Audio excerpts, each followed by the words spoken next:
Hello po mga kalinga. Panibagong reaction video na naman po ang inyong matutunghayan sa araw na to. At syempre ang ating re-reactionan po mga kalingap ay isa sa mga upload video po ni Rowel of Malalag. No? Ito po yung pagdalaw po ni Rowel sa kanyang beneficiary na si Boy Saging.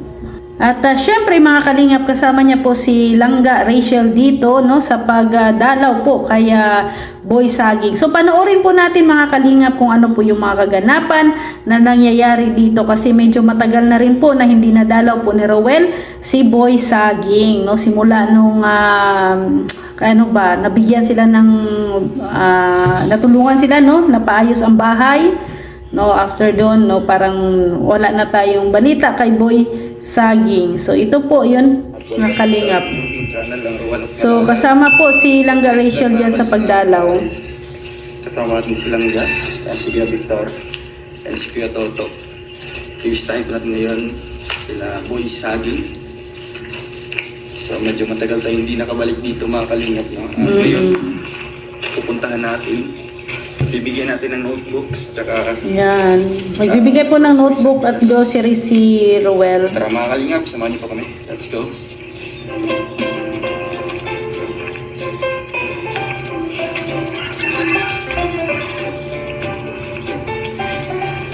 Ayan po yung blue na bahay, oh. No, malayo pa lang ay kitang-kita na ano. Oh.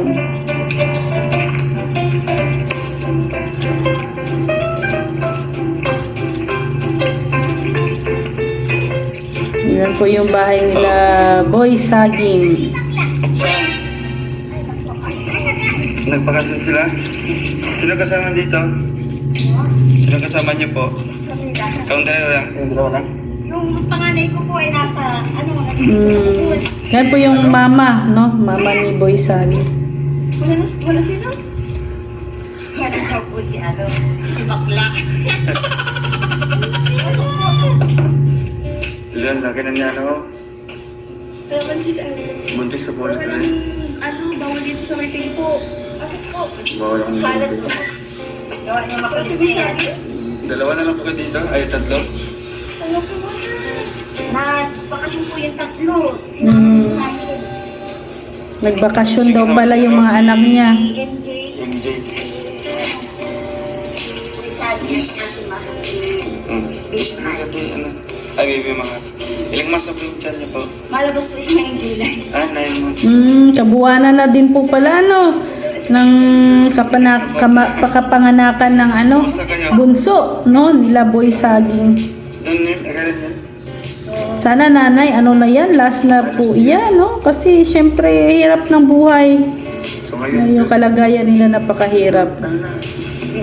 sobra. Hindi. Ilang bagay yun?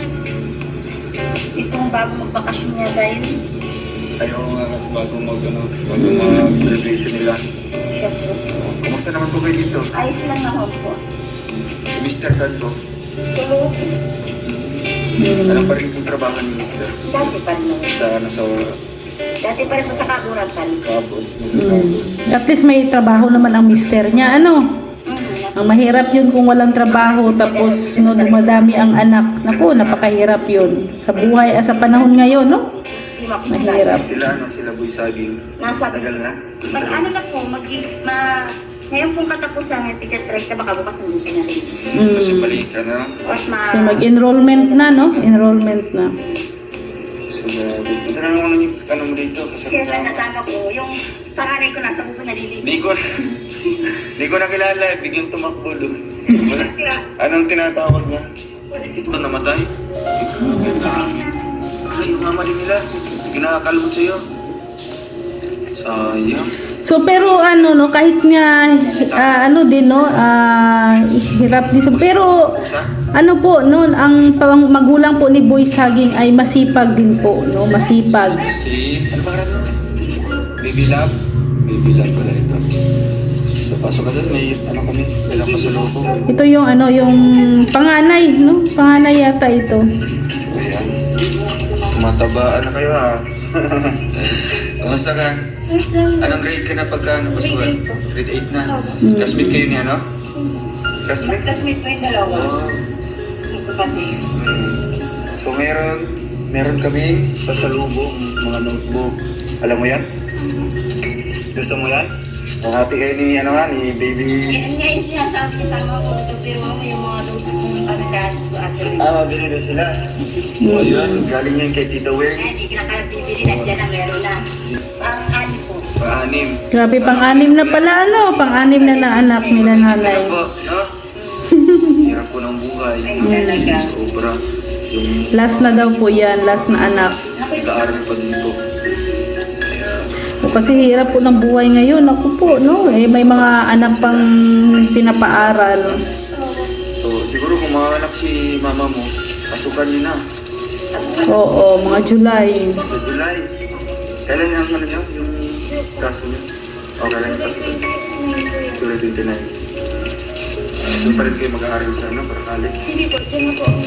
Pa rin po para sa kinabukasan din ng mga bata. So pag Kailangan mag-discarte lang, mag-discarte lang sa buhay. medyo ano na, Pag ano daw po, siguro mga 3 buwan. tatlong buwan. Kasi kailangan din ng ano din, pagtunan ng pansin yung baby, di ba po? So si mister na lang po yung maghanap buhay muna. O at least meron naman siyang mister, no, na mas sandalan o kumakayod, no, kumakayod talaga para sa pamilya. Mga baon, araw-araw. Anong binigay namin? Ulit, sobra pa po lang, sobra pa ng kulit. Opo, normal lang po talaga sa mga bata na makulit, Kaya sa no. kulit naman po talaga. Ano yan, nasa ano talaga yan, stage of pagiging bata. Papaluin at Dapat disiplinahin din, di ba? lalong lalaki ang Si ano din, no, si Baby Love ay may ano din siya, maganda, no, maganda si Baby Yes, Love. ano po, masaya po. Yung kapatid po ni Boy Sagi, itong ate. Na kahit mahirap, basta ano lang, may makakain, sapat na po yun. dapat na po yung may makain kami sa araw-araw. May matitirahan na mga maayos. Kaya nga po, laking pasalamat kami rin sa pagkain ng bahay niyo. At ano po mga pangarap niyo po sa mga anak niyo po? Ang pangarap ko lang naman po sa mga anak ko, yung makapagtapos sila ng Makapagtapos pag-aaral. daw. Yeah, pangarap po yan ng buong ng mga magulang, no, makapagtapos sa mga anak. Kaya doon sa mga kabataan na pag-asawa ng maaga. Tama.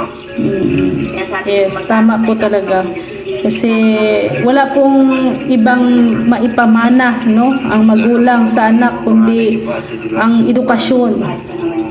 So, kailangan sila yung ano talaga, yung magsisikaw. Kasi kayo po, hindi po habang buhay, no? May kinikita o may hanap buhay. At saka ano din, hindi habang buhay nandyan yung magulang, no? Kailangan talagang yung mga bata ay matuto din sa buhay, no? Kasi lalo na pag nakita nila yung buhay na siyempre mahirap, no?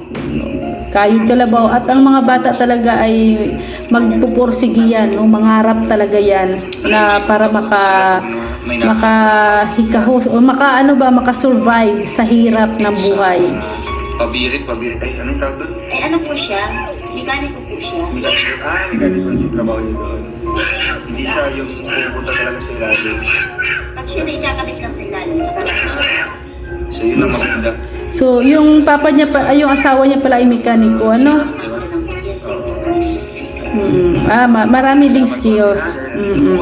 So, ayan po mga kalingap, no? Maraming salamat. At isa lang yan sa mga ano natin, no? Sa mga charity works na ginagawa ni Ruel of Malalag. Siyempre, para doon nila Boy Saging, no? Ano lang, mangarap sa buhay, mag-aral mabuti. Lalo na kay Baby Love, no? Sa atin ni Boy Saging na siyempre bilang isang panganay, no? Nagkaroon na din siya ng obligasyon, no, sa pamilya, lalo na sa pag-aalaga ng kanyang mga maliliit na mga kapatid, no.